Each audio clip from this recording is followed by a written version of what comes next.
आज बात करते हैं Haldwani the gateway of Kumaon जहाँ से मैं आता हूँ। I am very proud that I come from there.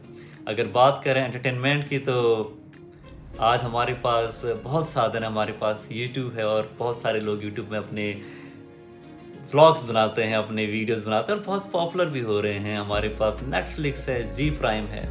लेकिन अगर आज से 50-60 साल पहले की अगर मैं बात बताऊं, तब भी हल्द्वानी था और बहुत ही पॉपुलर था। साधन हमारे पास बहुत कम थे, चाहे वो एंटरटेनमेंट का हो या किसी चीज़ का भी हो।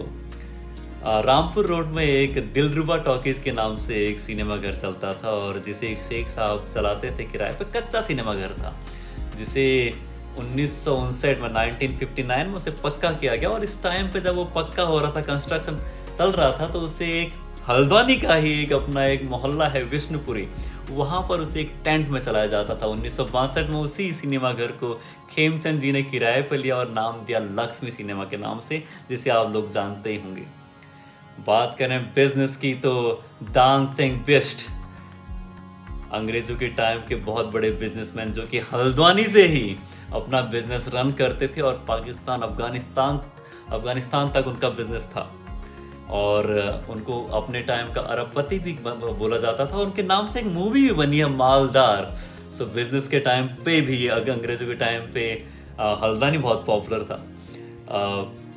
हालांकि इसको नाम 1834 में अंग्रेजों ने पेपर में दिया, लेकिन उससे पहले अगर बात करो 1780 के दशक की बात है, इतिहास की अगर बात करें तो अल्मोड़ा जो कि तत्कालीन सबसे बड़ी रियासत थी कुमाऊं की, वहाँ पर कहीं और के राजा बैठ गए। तो हर्षदेव जोशी, जिन्हें the king maker of Kumaon के नाम से भी वो मशहूर हैं, उन्होंने हल्द्वानी में ही आके साधुओं को इकट्ठा किया क्योंकि उनके पास फौज नहीं थी, और कुछ किराए पे किसी सैनिकों को लिया और उन्हें फिर अटैक किया था अल्मोड़ा में। उसको कुमाऊं के अंदर फिर ज्वाइन किया था। हाँ, और एक बात और, नीम करौली बाबा जी, जिनके नाम पे बुक लिखी है रामदास जी ने, मिरेकल ऑफ लव के नाम पे, उन्होंने कई बार हल्द्वानी का नाम उस बुक पे मेंशन किया है, जिस बुक को पढ़ने के बाद स्टीव जॉब्स, मार्क जुकरबर्ग जैसे लोग इनके अनुयायी बने और हल्द्वानी को ही क्रॉस करके वो भवाली होते हुए कैची धाम पहुंचे।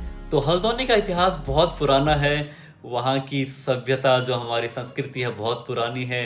मंगल पड़ाव, जहाँ पर कि लोग मंगलवार के दिन आते थे और वहाँ पे इकट्ठा होके बार्टर सिस्टम हुआ करता था। लोग गांव से आते थे, कोई चावल लेके आ रहा है तो तेल ले जा रहा है, कोई आटा लेके आ रहा है तो ड्राई फ्रूट मसाले ले जा रहा है। So that was the system during that time of period. वहाँ पर बरगद के पेड़ हुआ करते थे जिसके नीचे लोग पड़ाव लगा के रेस्ट किया करते थे। अगर आज आप अभी भी जाओ, स्टैंडर्ड स्वीट जो कि मेरा फेवरेट स्वीट्स वहाँ पे हैं मंगल पड़ाव पे ही आपका, तो उनके सेकंड फ्लोर पर आप कभी बैठिएगा जहाँ पर आप एक कॉफ़ी ले सकते हैं, चाउमीन ले सकते हैं, कुछ भी ले सकते हैं। They are doing wonderful.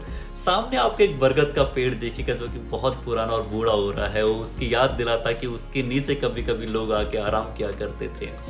तो ये एरिया का बहुत पुराना इतिहास है। इवन 1998 में मंगल पड़ाव का जो एरिया, यहाँ पर कॉम्प्लेक्स बनाने के लिए सरकार ने 25 करोड़ रुपये सैंक्शन किए थे। हालांकि उसको आगे नहीं बढ़ाया गया because of the small vendors there.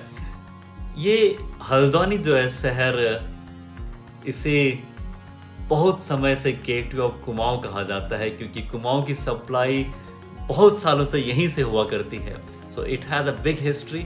We just need to go through some books and read about it. आपको मालूम चलेगा कि हल्द्वानी का इतिहास क्या है।